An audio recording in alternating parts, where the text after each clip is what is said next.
So we're going to talk about listener surveys, and we have Richard Towne from KUNM of Albuquerque, and Andy Stein of KZYX and Philo, Matt Murphy, WERU, East Orland, Maine, and Ali Lightfoot of KVMR in Nevada City.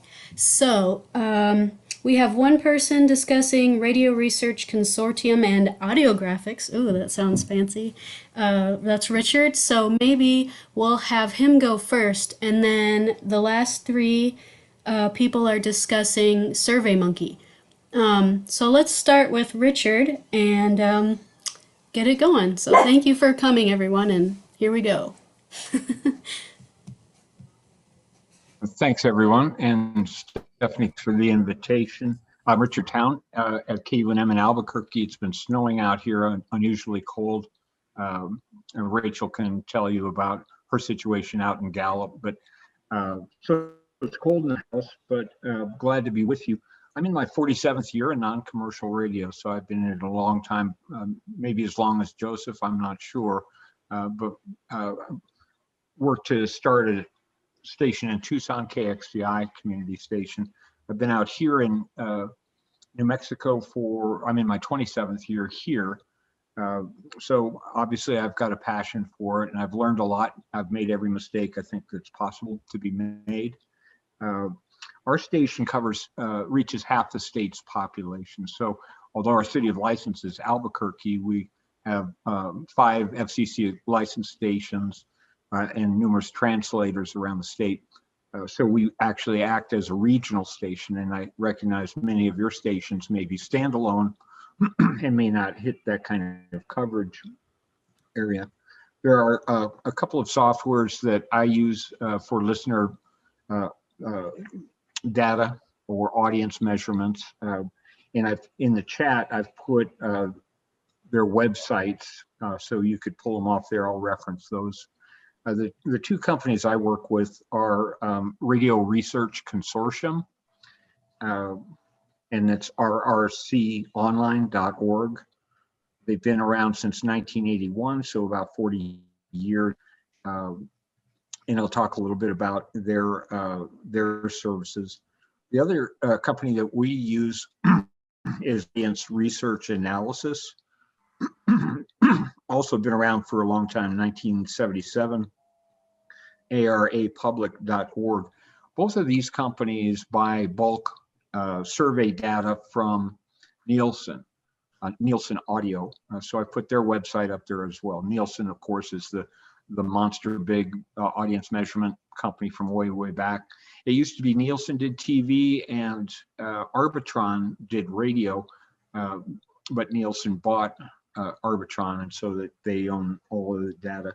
So the two companies buy that data and then they resell it and they package it and resell it to stations in the form of databases. Mostly I work with the RRC online stuff. I'm not as familiar with audience research analysis. In the difference between the two companies, again, the same data, but different sort of presentations. So I'm real good with numbers and can crunch numbers, and I use the database at RRC because that's really how it presents itself the best. In audience research analysis, they have a more graphic presentation, so they tend to have a lot more charts, graphs than specific numbers. Also with RRC, you can do deep queries in terms of getting after the details of the data, and I'll give you some ideas about that. Both are paid products. They're pricey, so I think RRC get 2 quarters worth of data a year. We get spring data and fall data, and that data comes from diaries that people keep. So some of you have kept diaries, maybe, for Arbitron or Nielsen. What you do is you get a pamphlet or a little book and you record every moment of radio listening. So you record when you started, what station, and are you at home, car, work, or other.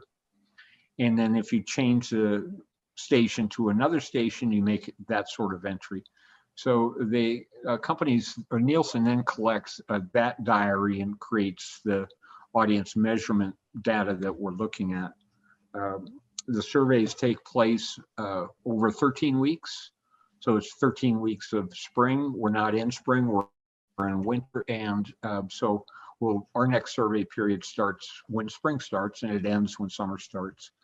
I am looking at the fall 2020 numbers.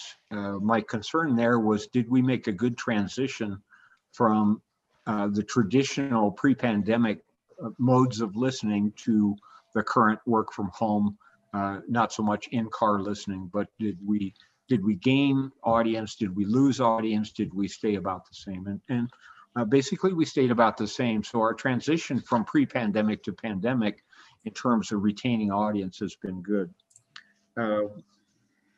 Some of your markets are not going to be available for this kind of data, right?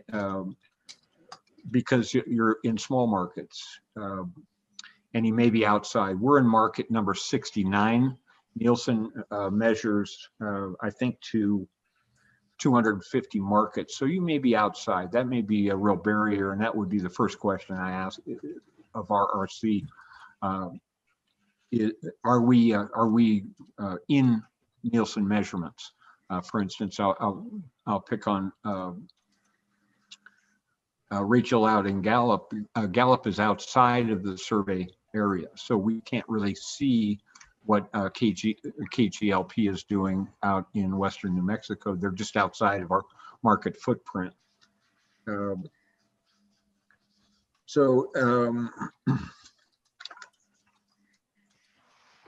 Let me see, I'm checking my notes here for a second here. The data that we get from RRC and Audiographics is confidential, so it's protected by a non-disclosure agreement in contract. So it isn't something that you can go parade around out to your listeners or to the community. You can quote some of your top line data. For instance, I'm able to say to a newspaper or to a potential funder that our cumulative audience for the week is 96,000 people. And I have to attribute that then to Nielsen because they were the ones that delivered the data. You can disclose it with funders and potential funders. So that if you're talking with a foundation with the idea of applying for grants to support your station, you can disclose significant amounts of data to funders. And that includes companies seeking to sponsor if you do underwriting, or other major donors, people who are contemplating legacy gifts and that. So there is a way to release the data to people who are potentially going to help your station financially. And from time to time, I get that sort of request and do that. There's also a way, if you're interested and are going to pursue it, that you can anonymize the data through an index system. That's a little complex, but I can show you how to do that if you're interested. So that, KUNM is kind of a hybrid station. So we have Pacifica on our air, we have Native America Calling on our air, we have NPR on our air for Morning Edition, All Things Considered, a few other shows. And then we have 100 volunteers that produce community programs. And so 50 different shows across a month. So we're part public and part community based station. And I like to look at the data to see, in the example I gave you above, did we make a good transition from pre-pandemic to pandemic? I'm going to look at it again as we switch back to post-pandemic time. But inside the data, you can look at gender, right? So you can look at age. So you've got your age groups. They survey down to 12 years old, so they don't survey below that. If you've got young programming for young children, you're not going to see that sort of data show up. Location of listening. So is it listening taking place at home where you've got a primary focus or is it in the car or in the office where you have sort of distractions around your listening environment? They also give you a breakout of household incomes, how many people in the home. So for instance, if we've got a sizable listenership of people that live by themselves, right? So they're the only person in the household, and that means we're their friend. We're their companion, and you've got a real much deeper connection than a larger household. They also include level of education. And then because we do 50 different shows, for instance, in the morning, from Morning Edition and NPR, we go to then classical music, go then to Native America Calling, and then to jazz, right? So it's that sort of quilt of programming that many of you have known on community radio from all over the place. And so I'm interested in following the audience. Where do they go? When do they come? How long do they stay? Do we retain them from news to classical or from native to jazz? Or are we seeing a big shift of people tuning out and a big shift of people tuning in? And then how do we take that information and turn it into usable knowledge in terms of how to promote programs and do better programming that will attract and retain more listeners? As a station, we're responsible for raising all of our money, so we also use the data to undergird our sales pitches. Most of our funding, more than 50%, comes from individual gifts, but we do have 25% coming in from nonprofit and for-profit sponsors. So that's kind of the background on it. I'd be happy to pause and take questions. Anyone have any questions for Richard?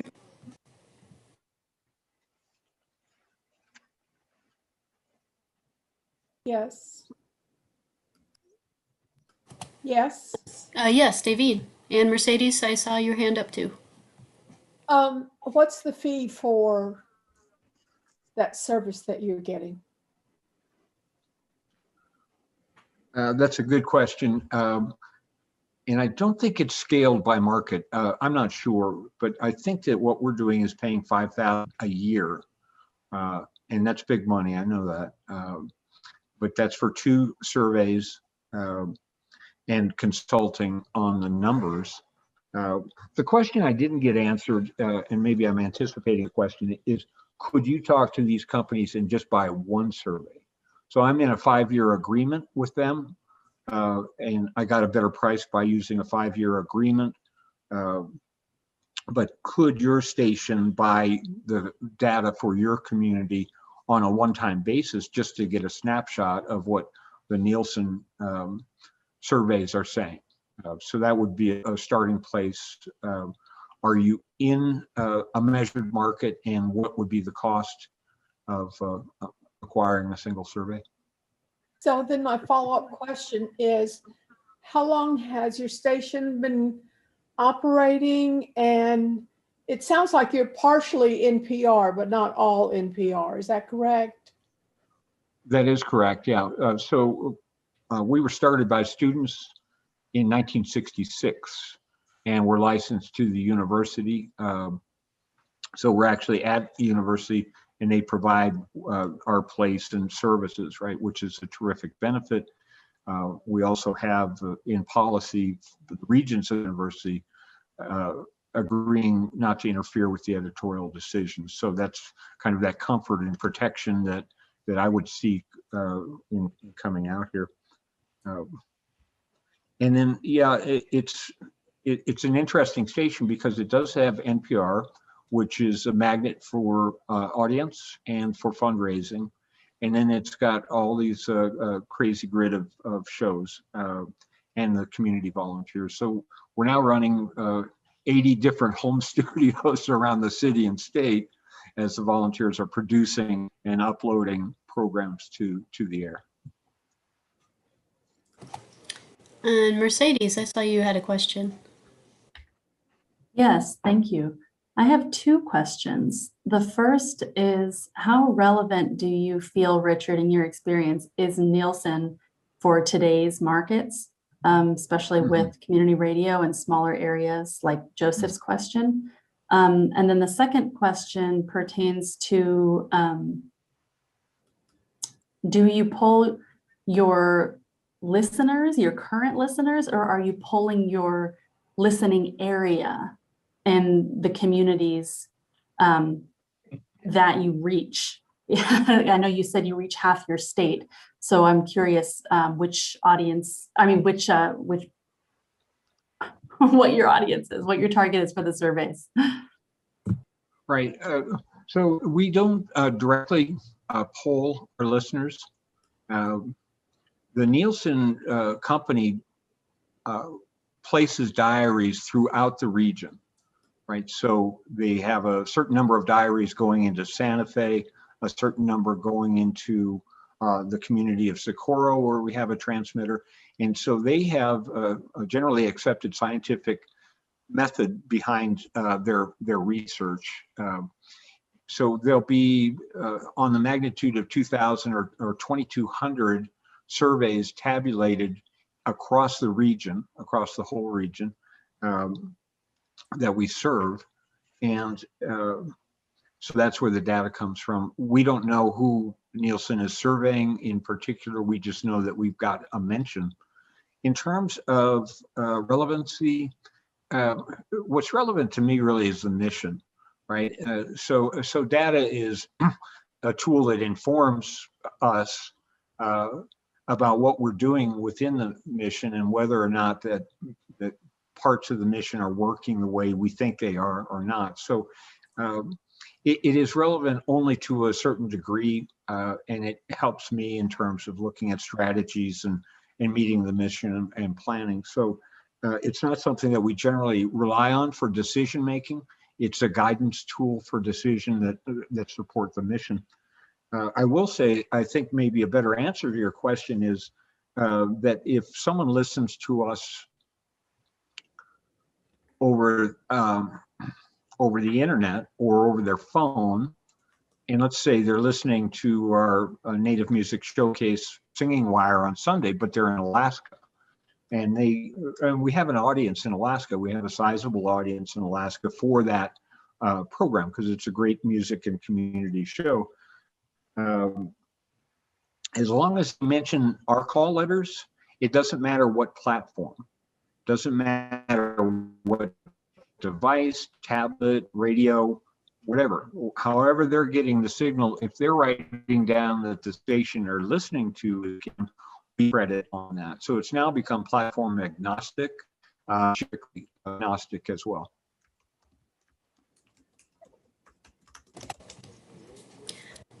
Did everyone see Joseph's question about, does anyone? The question, if not, I can yield back my time.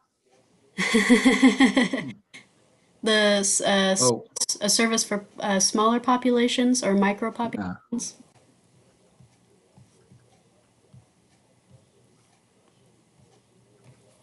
Maybe not today. My response, Joseph, certainly not the expert, is that going to be something that you're going to design yourself and administer yourself, and possibly you have somebody who can help you, a statistic valid survey, so that you're not just collecting information from those that are pre-selected as your listeners are. If we survey our listeners, that's a pre-selected audience that it does not really define what the community's use of the radio station are. But I think someone else on the panel probably has that experience. Well, once upon a time, back in the 80s, there was a small operation out of Montana. And they came to our community a couple of times. As a matter of fact, NFCB is the one who contacted them for us. And they came and did two different surveys. One, they sent a team of people into the community and just stood went up and down the different places where people were gathering and did person-to-person surveys. And then they did a random 300 calls from our prefix numbers. And I like the ones with the personal contact. They gave us a lot of great information, but I have not found another company that does that anymore.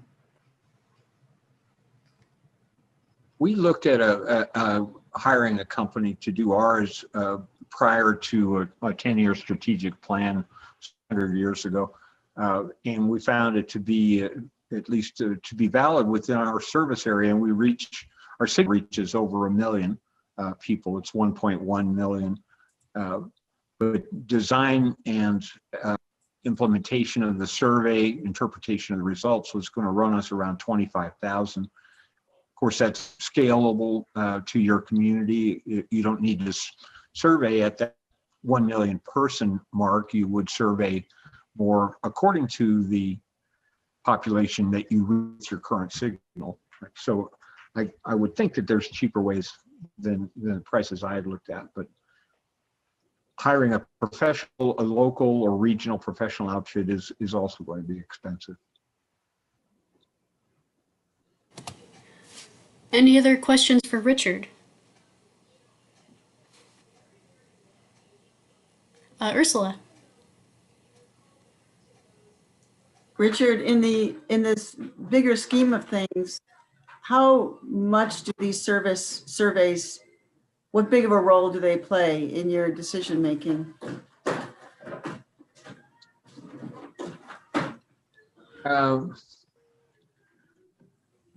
Mostly it's myself and the program director that look at it. So it's generally not a discussion in the station on a day-to-day basis. We're looking now at how to use the second channel on our HD service. And I can look at the survey data and say, in age of our audience, the analog service is 58 years old, meaning that half the audience is older than 58, half is younger than 58 years. But the median age in our service area is 34 years old. So we're seeing a generation gap between the median age of the population and the median age of our audience. And this causes then the mission question is, what is it we use that HD2 service for to better serve a younger demographic that we're not reaching at this point?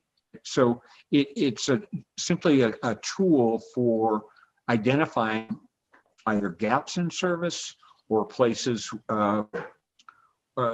discovering, for instance, I can look at zip codes and I can look at the population of a zip code.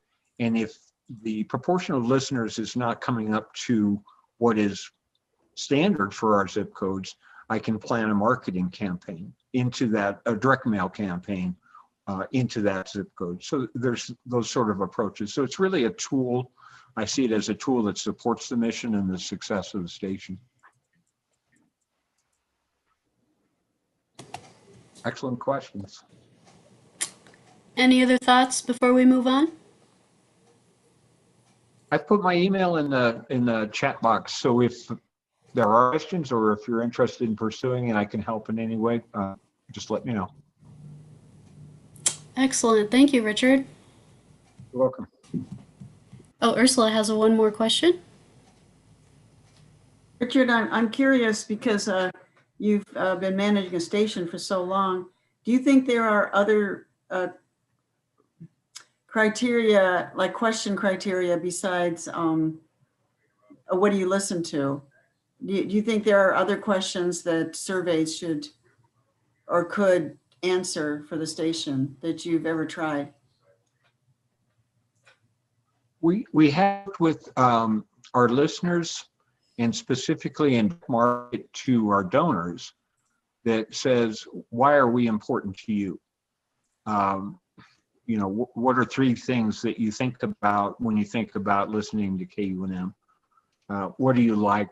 What should we do better? Those sort of things, which really reveal some personal information beyond I'm looking at for the raw data.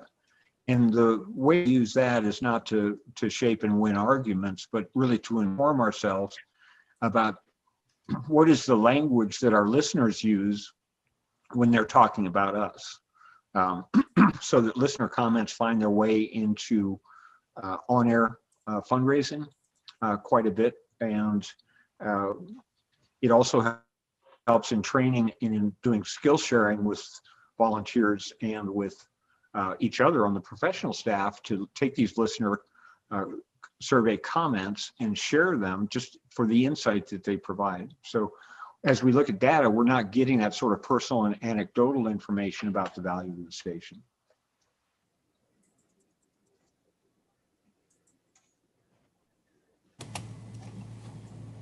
Okay. Thank you again, Richard, for sharing. And You're welcome.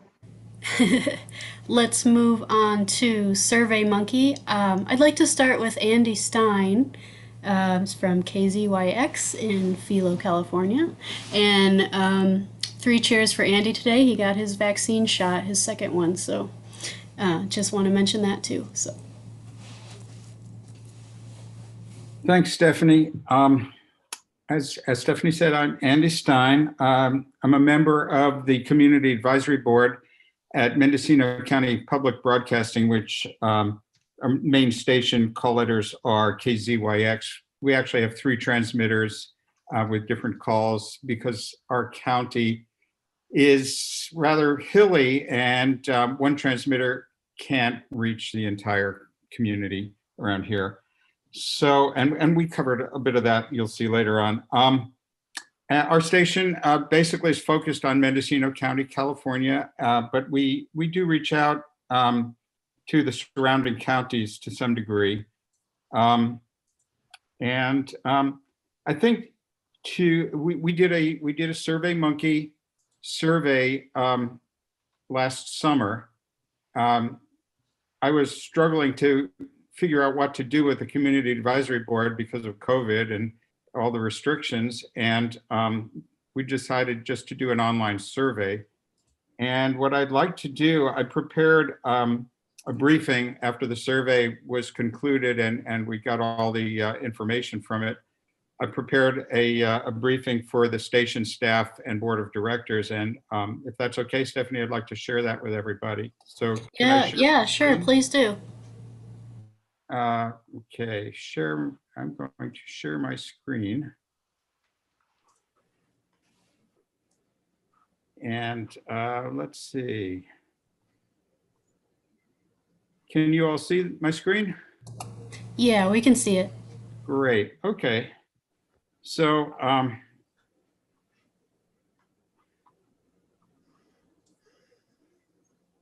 here's just a basic description of our survey. It was actually 2 surveys, one in English and one in Spanish language. And it was launched mid-July and it ran for about 6 weeks. I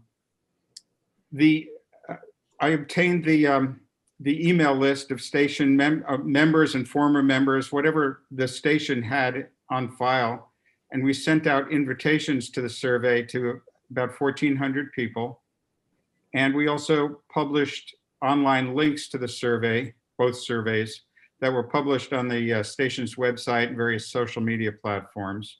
And we had frequent on-air promotions. So tried to get as many responses as we could. We did get 597 responses, only 3 in Spanish, the rest in English. And we got, from the emailed invitations, I think we got about 30% response from the emails. So here we go. 1,400 invitations. Half of them were open, but only about 1/3 of them were completed. If anybody wants to stop me and ask any questions or anything, feel free. Okay, the first question was about age group. And most of the respondents were 65 and older, actually 55 and older. Very few respondents. And I had no way of knowing whether this represents the proportion of listeners out there or just the people who took the time to respond to the survey. one interesting thing was we had a few responses that said, we need an older age group, not 65 plus, but 75 plus. These are just the raw numbers from the age groups. The second question was how people access the station. Like I said, there are 3 transmitters, and we also have a streaming online, and also a what we call jukebox for archive programming. And this is kind of interest. I think was largely known by the station staff and board of directors, but it leads to the next question, which is what other media sources people are listening to. And largely the responses were other radio stations. And in the comments, this was a narrative question. In the comments, a lot of people said we wanted to get both local news and worldwide news, national news from multiple sources. And we do have a small local news staff here, but there are several other sources in this area that have local news programming. This question 3, are you able to receive a strong signal, is a 2-part question, and it's of interest to the technical folks at the station. We asked what if you have problems with the signal, what's your geographical location and which transmitter are you listening to? This was a sort of an open-ended question about what programming is most valuable to the listeners. It was, I'm looking at the wrong.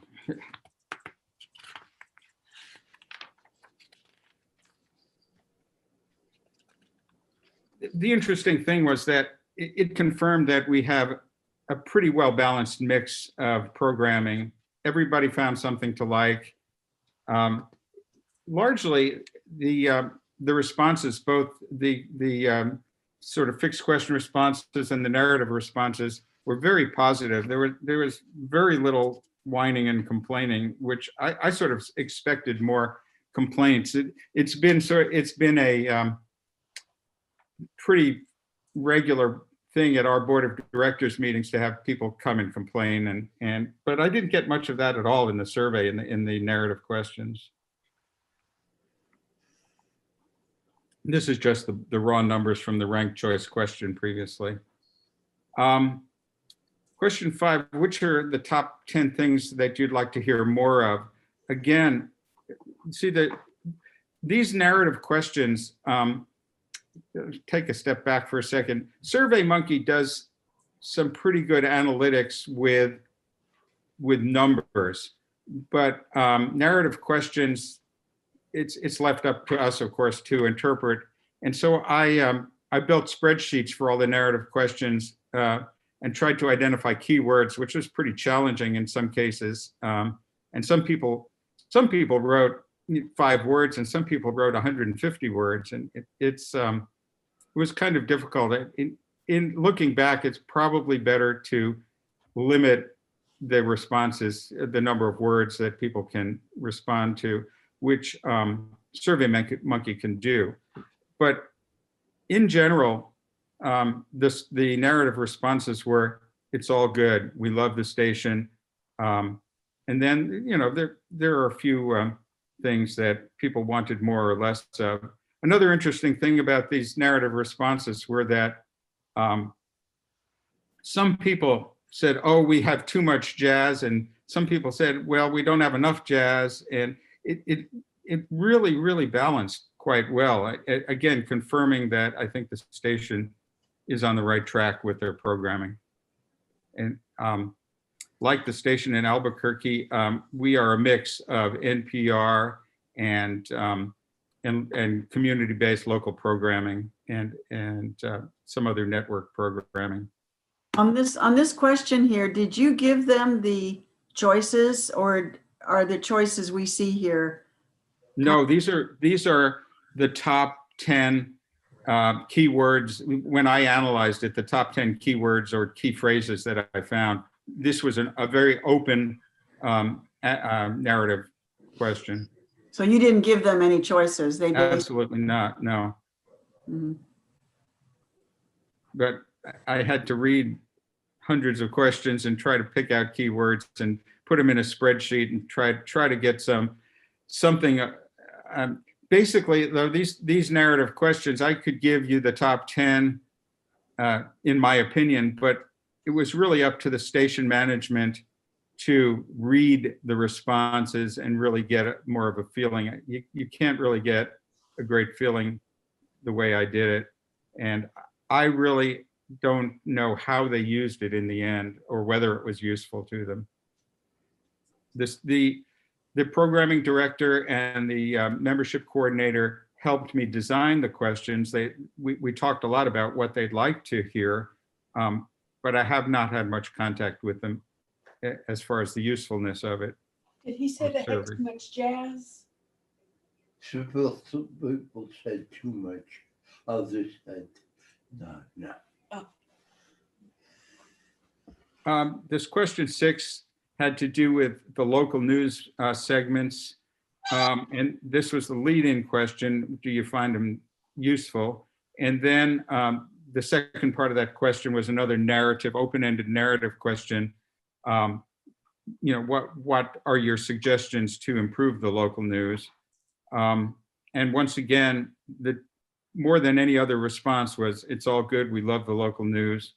The local news here was really, really important the last few summers because of the wildfires, and they really ramped up the information about fires and where evacuations were required and things like that. The station was a key community support resource for fire. And that, I think, a lot of people really appreciated that about the station. And question 7, again, an open-ended narrative question, suggestions for better serving the community. And once again, by far the largest number of responses were, we love the station, you're doing it right.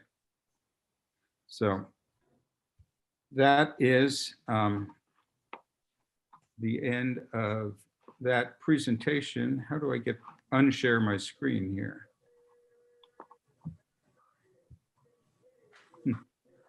You hit share again. I'm not seeing a share button. Upper right-hand corner.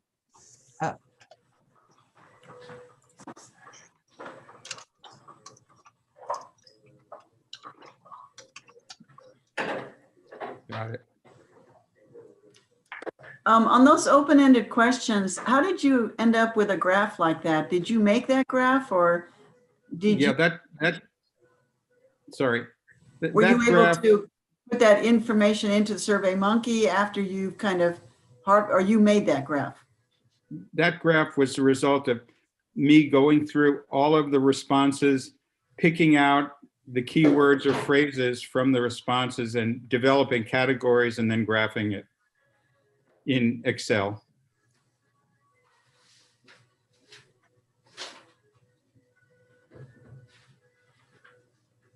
Any other questions?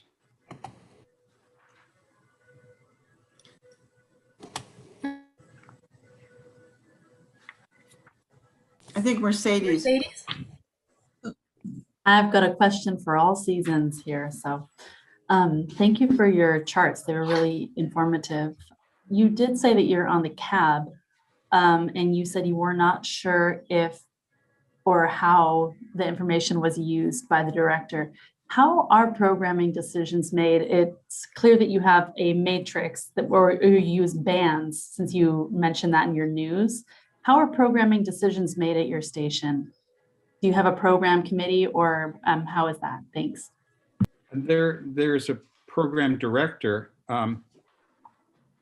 but I can't really answer that in detail.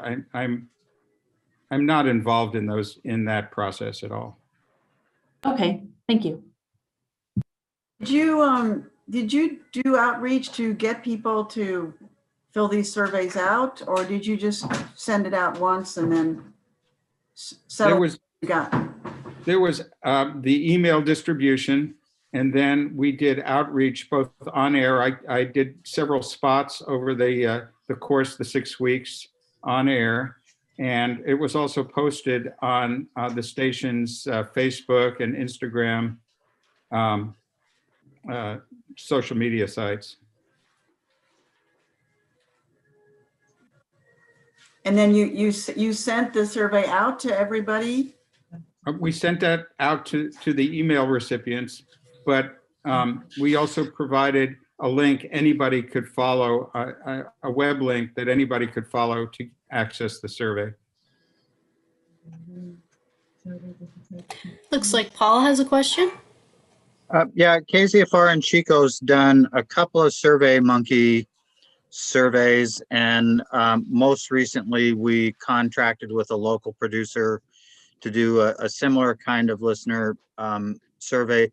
But it strikes me that a little bit that there's a real clear difference between surveys and trying to figure out ways of recruiting new listeners, because all of our surveys essentially solicit the opinions of a fairly small population of existing listeners, which from a analysis for the station and a growth point for the station doesn't really give us any really great information, because we're just hearing the same things from the folks who've already been listening. Anybody have any thoughts on the differences and strategies about? Choose to be happy, and if something happened to you, something or someone would be sad. Is someone on Next week with muted? whatever scene pops in my mind, and you can always give us a call here. Gallup, whoever that is. There. There we go. I remembered I have the power now to mute people. Okay. So differences between surveys and what is real important to us at the station, recruiting new listenership. So Paul, my intention when I joined the CAB a couple of years ago, before COVID, was to do outreach at community events. We have concerts in the park in the summer and various other community fairs and events, and just sort of get a booth and talk to people, tell people what our station is there for and about, and try to reach out. That was my original intention, and then COVID came along and we did this. But I'm hoping this summer or fall we can start doing face-to-face outreach again. And Matt Murphy. One possible answer to your question, Paul, is what we did is we did a lot. Andrew, what you're doing is very familiar to what we did. So a great presentation. One of the questions that we had, and very similar to what Andrew described, is what are the qualities of the radio station that people most admire or most value? And that's obviously the people taking most of the people taking the survey already know about the station and are the diehards, but you generate a list that then of the top 5 qualities that you can then use in your marketing in other places to people who aren't so clued in. Like, you have the magic words. And if there's any people out there who are really into independent radio and they don't know about your station, they say, oh, what's independent radio? So those top 5 to 10 words that come up in qualities people value can be used for marketing to those who don't know about the station. You're kind of casting a net, and having the right bait is good. And Ali? Yeah, we conduct a lot of the same kind of surveys that and through our cab as Andy's doing.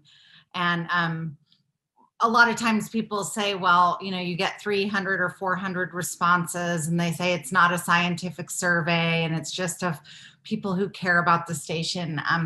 And I always, to me, it's valuable because it's 300 or 400 responses more than you're usually getting. You're usually getting about 10 people who are weighing in, the 10 same people who always call the station, or the 10 broadcasters who are very vocal. So for me, looking at 400 people is a lot more valuable than the handful that you hear from who are calling.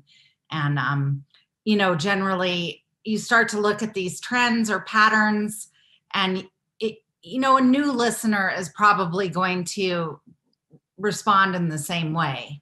If you have 400 people who all love this one show, chances are your new listener might get turned on to the station for the same reasons, or turn off too. So. Any other thoughts at the moment? Okay, then we'll continue. Ali, why don't you take us further? If there's more that you saw that you could add to, also with SurveyMonkey. Yeah, so I think it's a great thing for your CAB committee to do. I think especially during COVID, where they can't really go out and do events in the community, it's a great way to have your CAB continue to gather responses from the community.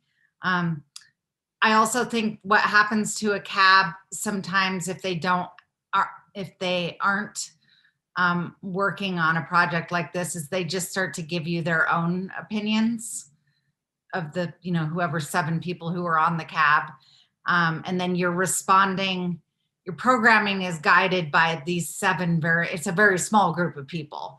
And it's great for the CAB too, because then they can see really that the community thinks all kinds of things.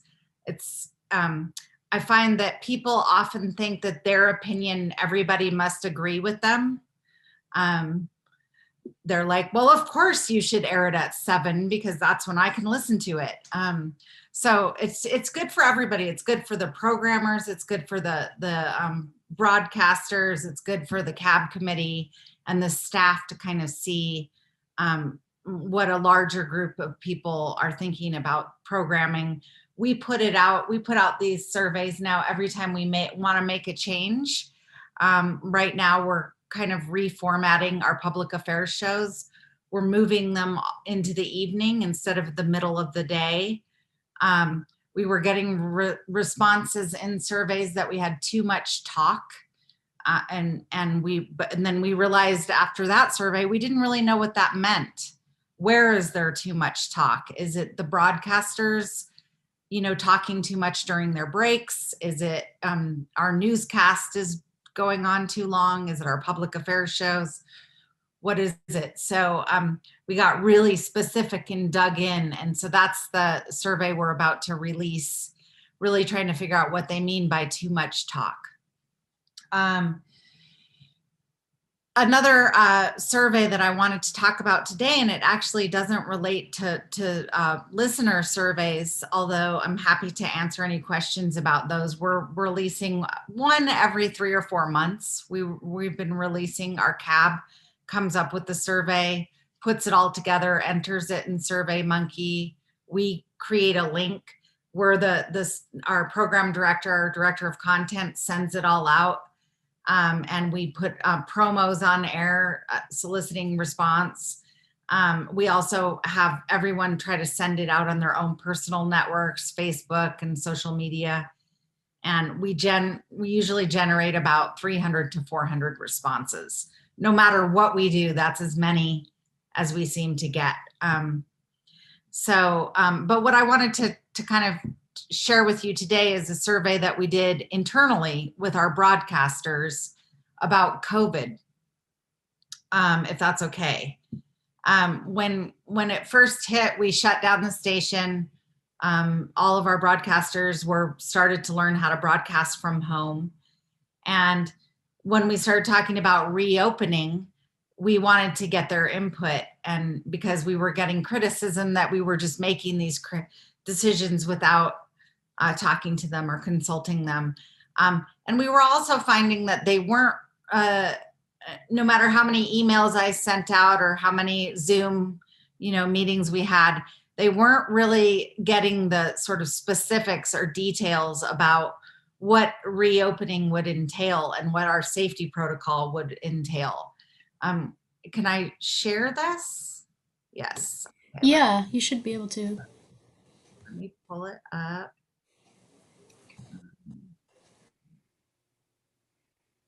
Okay.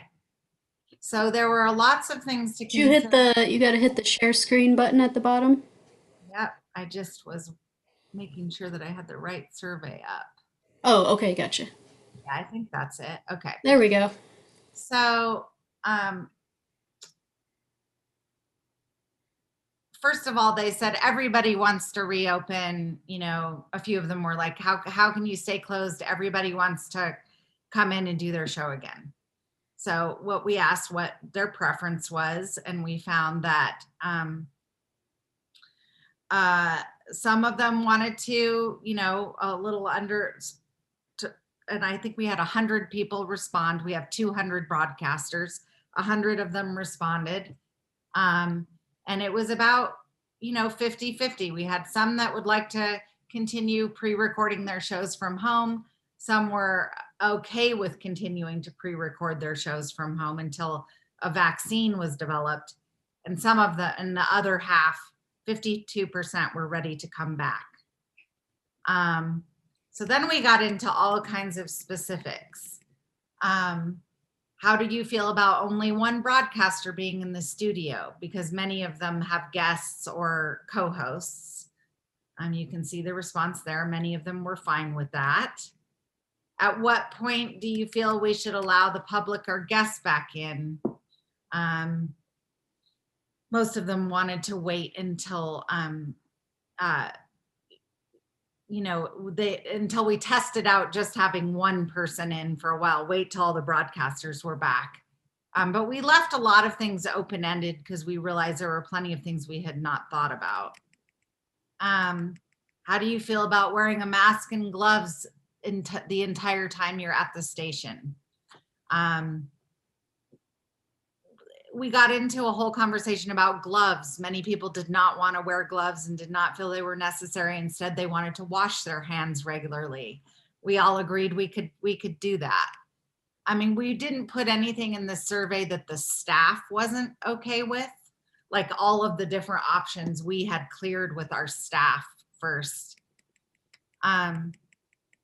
Were they going to be able to provide their own masks, or how many masks do we need to order for you guys? What kind of mask did they prefer? And this was back when the COVID safety protocol was different too. We have really poor circulation in our studios. In fact, that's why we've been closed as long as we have. So this was about how do you feel about that? You can't open a window, and we have no filtration system. Filtration systems that we did look into put like a small amount of hydrogen peroxide into the air. How did they feel about that?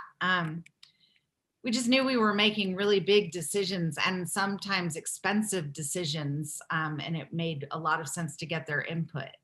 We ended up buying some filtration systems because everybody said they'd feel better with just the HEPA filtration system, not the one that's inserted into your HVAC system, but just like a unit that sits in the room.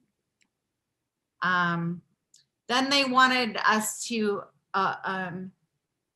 many people just said, well, you'll just police everyone all day long and all night long. You'll make sure that everybody's following the safety protocol. And the staff was like, never, we will never do that. So we talked about how we were gonna manage that, which was really, we ended up deciding on the honor system, which doesn't feel very safe to some people. What would the consequences be of not adhering to the rules?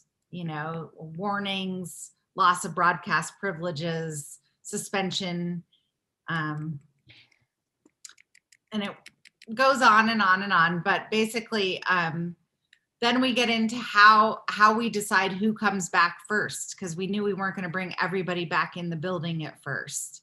So trying to come up with a fair and equitable way to do that, not based, some people thought it should be based on popularity. I was like, okay, that doesn't sound fun for us to decide who's more popular. How gradual. So they decided that they wanted 2 new shows a week would be introduced back into the building.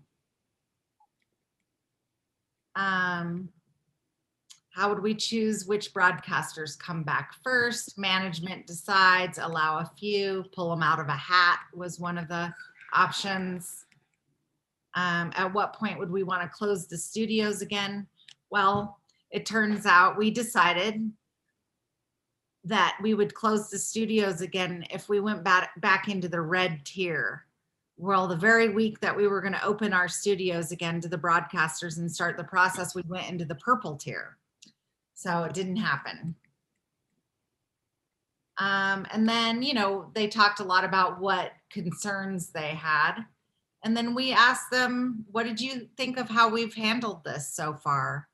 We really wanted to understand, you know, how we did in that situation. Of course, it was completely unprecedented and I'm sure we made some mistakes.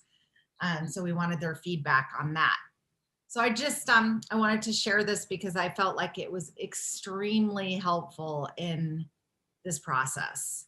And it really made them understand that they had to be conscious of other people's feelings about it, because that was sort of the issue, is that they were assuming that everybody felt the same way that they did for whatever reason.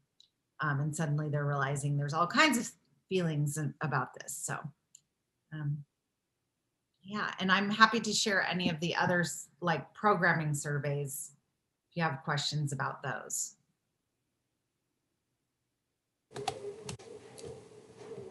Any other questions at this time?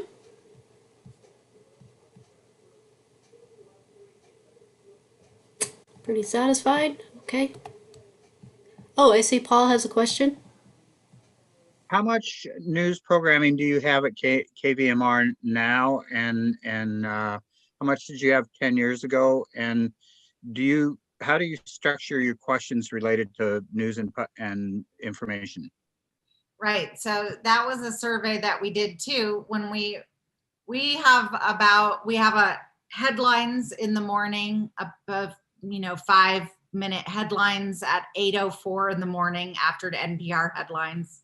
Then we have an evening newscast on weekdays. It's a half an hour. And it starts out with headlines and local and regional news too. And then goes into some longer form interviews. We added the morning headlines over the last year, partly because we were going from one emergency to the next.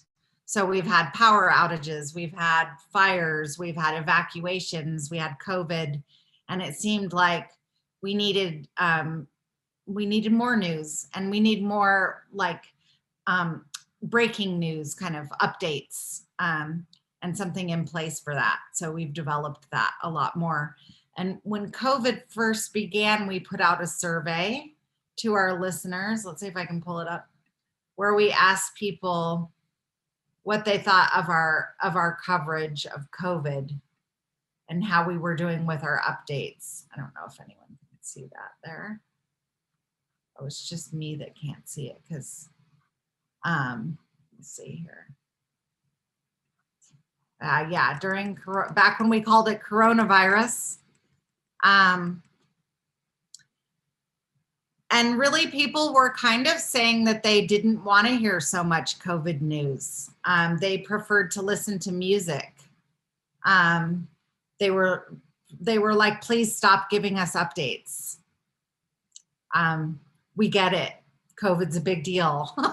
Play a song already. So we were doing an update every hour from like 8 o'clock in the morning to about 5. And we went to do, instead we did 3 updates a day. So we did one in the morning, one in the midday, and then one in the evening. Mercedes, did you have a question? Yes. Could I ask you what your political makeup is of your listenership and your station? in the dichotomy of, red and blue, as much as that might apply.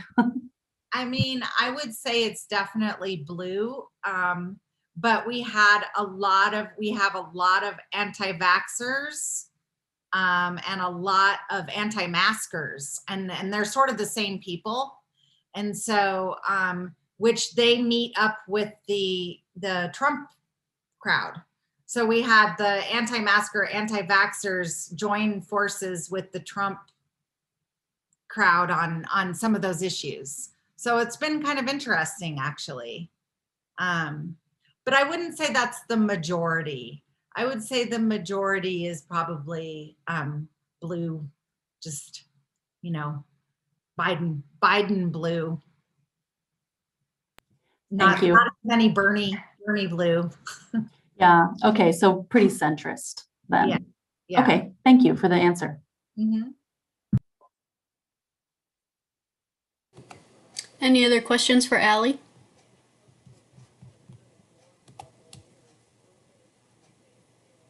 Okay. Well, thank you, Ali. I appreciate that. Sure. And thank you, Andy, too. Ursula, Yeah. Really nice presentations. What's that? Ali, I'm curious about the relationship between what you learned from the survey you did with your hosts and the decisions you actually made. Did you publish the results of the survey? Yeah. And then were you then expected to, do what the survey told you people wanted? Yeah. We I just sent them the results. I didn't hide anything. I just sent them a link to the results, which gave them every number. And then most of the questions we just went with their top answer, with the majority ruled. But there were some cases where there was no clear majority. It was literally 50-50. And then we kind of made a decision. The staff made decisions there, and the board was involved. And, we decided that we would sort of err on the side of safety if there was a question. Mm-hmm.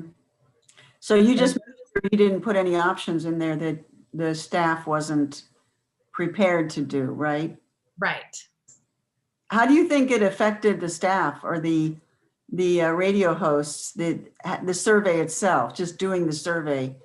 What did you get any feedback on how we did the survey on the suggestion of one of our broadcasters, who was just outraged that we had not asked them what they thought we should do.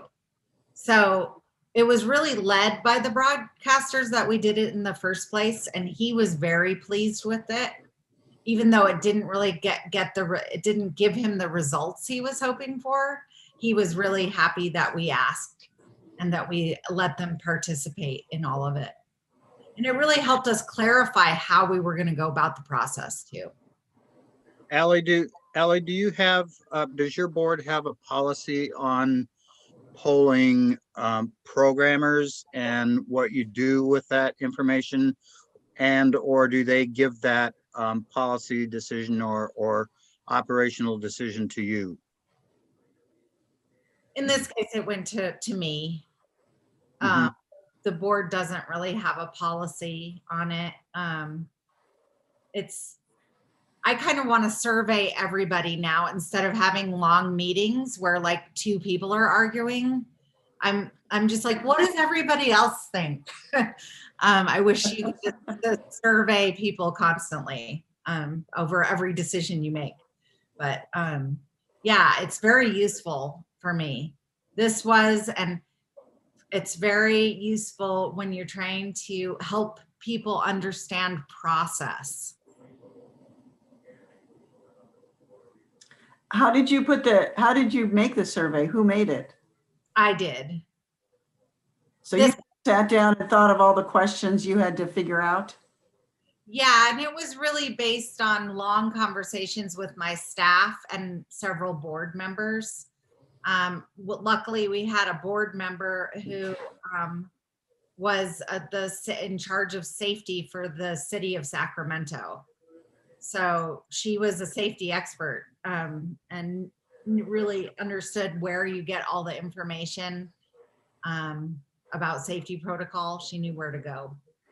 And she Well, it's a great set of questions. Thank you for sharing them. It's a great resource to see all these questions.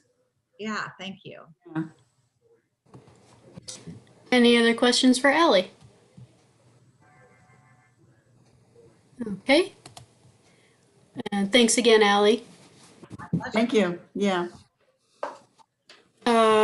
So Matt Murphy is the final word on SurveyMonkey. Did you have anything more that you think needs to be added? No. Everyone did great. Just one thing I would add is try to get, if you can, with like a community foundation or some group that's interested in increasing organizational capacity of getting a grant to do strategic planning, which then you have money to hire a consultant to do work with you on all kinds of audience research, whether it's focus groups, whether it's online surveying, whether it's like key influencer interviews, whatever. But we were really fortunate to get a grant through the main community foundation, and they love capacity building stuff. They have a whole category on how can you make your place more resilient and more better. And that was our argument was we needed to do a big plan for the future, and we really needed to spend 6 months finding out what our listeners and volunteers felt. So if you give that some thought for grant writing. And I think everyone did a great job talking about all this research, so I have nothing to add. Perfect. Well, thank you, everyone. Thank you, Richard and Andy and Ali and Matt. So appreciate your time. It means a lot. Does anyone have any final thoughts on this topic at all, or feel like we got it? Oh, I see Paul's got his hands up. No, I'm conveying my thanks to everybody. Oh, he's waving. Okay, clapping. I'm curious whether anybody has ever incentivized people answering surveys in any way, like rewarding people in some way for answering surveys. Did you have that same question too, Mercedes? No, but I do have an answer. We are doing a survey right now, and at the end of the survey, they are told that if they give their email, they'll be entered in a raffle. But I wasn't privy to us doing that until I took the survey myself and saw that. And it's not previewed beforehand or anywhere it's not stated. So you have to get all the way to the end. I don't know who thought of that, but yeah, it exists. Yeah, it seems like it'd be more useful at the beginning to get people there. Sure does. Yeah. And that's the first time that we've ever done that out of the 4 or 5 surveys that we've done. Yeah. I had a different question. So when people are done answering yours. You bet. Ursula looks like she's pondering. Well, it's just kind of the bane of my existence is getting people to answer surveys. I don't know, Iowans are very reticent to give out any information. And it's always a puzzle for me. You gotta offer him ice cream. I don't know. I haven't figured out what people want. I'll say partially, Ursula, it's the nature of the beast. Survey returns across all the sciences are notoriously low. Many times as low as 10% of respondents. So if you get 40% response, that's a pretty decent response to a survey, no matter what you're asking about. Yeah. And I'm saying that just from all of my years of experience in the medical field and looking at the whole concept.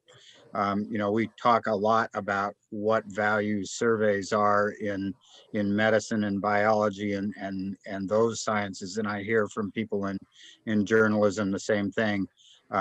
Surveys are not generally well responded to, and I think it's a great question to say, would they be better if there was some kind of an incentive? And I've heard that conversation come up over the last year in 2 or 3 venues.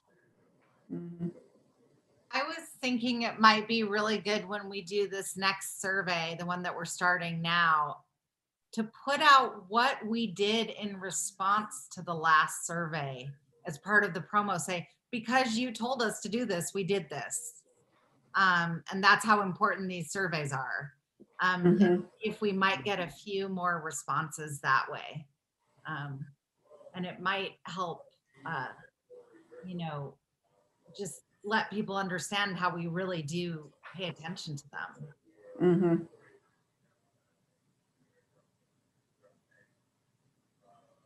I'm done, Mercedes, if you want to go ahead. Oh, well, folks, we're down to 13 people. Well, I was curious about if any of the stations who are represented here today have special listener communities, like micro communities that they serve, such as Native American. I know that that's a niche kind of community. In certain areas, it's much more relevant. And I was wondering if other communities had that and how you integrated that into your surveys to find out. Because I know that here in Chico, we have a very, very high percentage of people who are gender nonconforming and trans. Also, we have a really, really high percentage of people who are atheist and agnostic. And so we don't have programs that serve those people. And in our survey, we also didn't ask those questions. And I was pretty unhappy about that. Like, we asked male or female or don't answer. And that's kind of like, well, then you're not going to get responses from that community and they're not going to be represented in your survey. So I just wondered about other stations and how you handle those micro communities.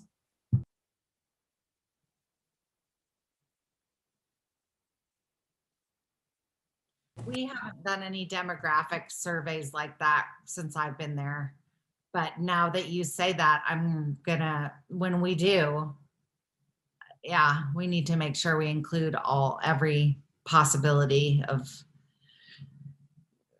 answer that could possibly be out there. Which is another great way to inform people what's out there as they're taking the survey. I mean, when doing a survey about programming and listener response, are demographics important? Is it as important to know whether the gender of the person? And that's a real question. It's not a rhetorical question. I'm wondering if people other than me know the answer to that question.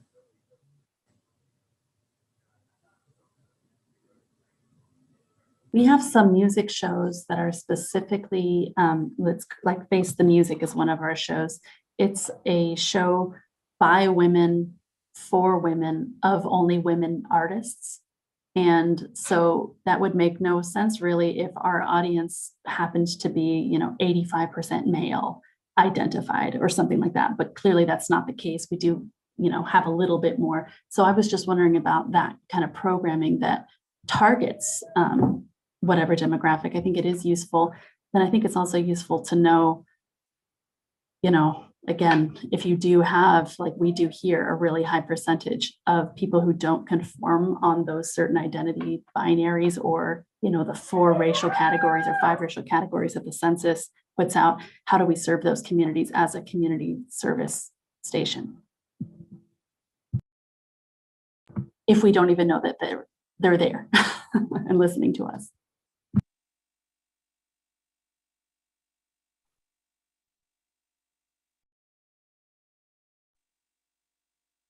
Sorry, I was about to leave and I'm running late for a meeting, but I wanted to talk about that Mercedes question. For us, we ended up, I guess, more like the community came to us. We didn't do a survey. We done some, but person to person, not online. Our audience doesn't deal with online stuff as much. They want persons, or they want you to call them. But what we found out, for example, was that the indigenous languages that we didn't know about from Mexico, because they came and said, we do not speak Spanish. And here we thought, we were fulfilling that farm workers community, and all of a sudden we discover all of indigenous languages. And so we try to then find interpreters or try to train those particular programmers to have, like, we're going to have a Mayan program coming up soon, because we're able to find someone who said, I want to do this and all of that, so, and willing to be trained. But we also had, for us, that was very, when you were talking about, for us, an area that at first we didn't think about was the Queer Life program that we had, that became really incredibly popular, even internationally, because of streaming. Unfortunately, after a few years, the person left. So we're trying to come back and trying to see, but now not only do we want one in English, we would like very much one in Spanish, because we got response again from the community.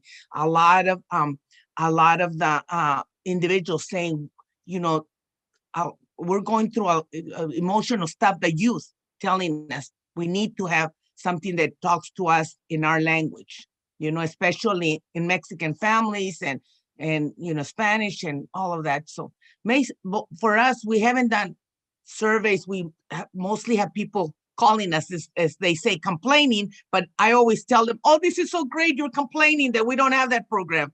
So now come on over and let's see if we can figure out how to have a program. But anyway, yeah, thanks. Those just wonderful, wonderful presentations, and just really enjoyed this group a lot. Thank you so very much. Take care, all of you. Thank you, Alicia. Alicia. And thank you, everybody, again. This was a great conversation, and just really enjoyed it. I guess that's it for today, and we'll check in and see if we can put something together again for next week, and have a great rest of your night. Oh, and Andrew put his email in the thing, in the chat, and just in case you need it. So, okay. Thank you, guys. Take care.